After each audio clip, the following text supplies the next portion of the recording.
বিভিন্ন করে আমি সচিব হই এবং রাষ্ট্রদূত ছিলাম কয়েকটি দেশে।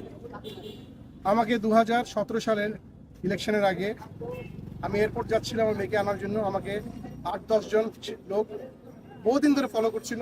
আমার গাড়ি ভেঙে আমাকে নিয়ে জোর করে 2টা পিস্তল থেকে আমাকে নিয়ে গেছে এবং আমাকে আয়না করে নিয়ে এসে এখানে রেখেছে।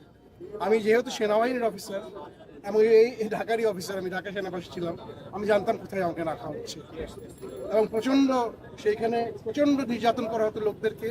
কয়েকজন গুটি কয়েক আমাদের পলিটিক্যাল অফিসার যারা সেনাবাহিনীর বাণিজ্য ডুবিয়ে দিয়েছে ডিজিএফআই থেকে তারা স্বার্থান্বেষী কত যে লোক মেরেছে তারা খোদায় জানে। তারা এবং র্যাব এবং অন্যান্য যারা এখানে আছে, বিচার বহির্ভূত হত্যা, গুম, খুন, ক্রাইম এগেনস্ট হিউম্যানিটি। আমার দোষ কি ছিল? আমি কোনো রাজনীতি করিনি কখনো, আমি কোনো দলও করিনি, আমি সরকারি কর্মকর্তা ছিলাম একজন। আমার দোষ ছিল যে আমি লেখালেখি করতাম। আমার কলমও কি তারা কন্ট্রোল করবে? আমি তো কোনো বিদ্রোহ করতে বলি নাই, কোনো দেশের এগেনস্টে করতে বলি নাই। আমি চেয়েছিলাম ন্যায় বিচার।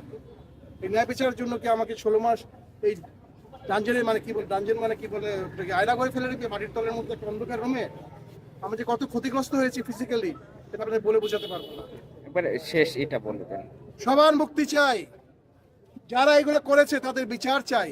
এরা পুরো জাতির, সেনাবাহিনীর সবার জন্য এরা একটা কলঙ্ক। এরা কি কোনোদিনই এদেরকে ছাড়া হবে না, এটাই আমার দাবি। এবং আজকে আমরা বসে আছি, তারা আমাদের মুক্তি দিবে, আমাদের সামনে আনবে, আমাদেরকে রাস্তার যে চোখ বন্ধে ফেলে দিবে, যেরকম আমাকে ফেলেছিল সেরকম হবে না। জনতার সামনে তারা মুক্তি দিবে সবাইকে।